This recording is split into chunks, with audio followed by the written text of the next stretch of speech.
প্রকাশ্যে জনতার মাঝে দেওয়া হয়। এই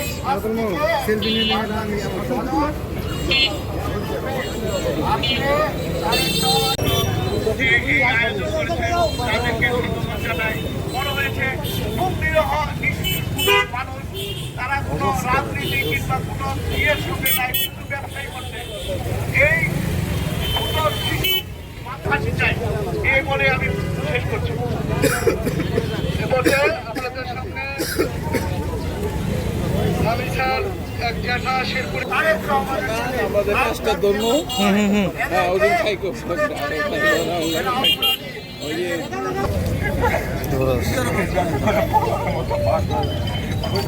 মানুষের হত্যাকাণ্ড নিয়ে বাংলাদেশের এমন কোন নাগরিক নাই যে তার চোখে পানি না এসেছে। কন্যা সন্তান রয়েছে, আবার কন্যা সন্তান যদি এই অবস্থা হয় তাহলে এই দেশ দিয়ে কিভাবে হত্যা করা হলো, তার থেকে বাধা জ্বালিয়ে ফেলা হলো। ব্যাপক প্রশ্ন উঠেছে। মানুষ আপনার প্রতি বিশ্বাস রেখেছে, আপনি বাংলাদেশের মানুষকে মৃত্যুকে প্রলম্বিত করা হচ্ছে, এটা হতে পারে না। আমাদের মাননীয় প্রধানমন্ত্রী জনাব তারেক এমন একটি পরিবর্তনের আশা নিয়ে বাংলাদেশের মানুষ আপনাকে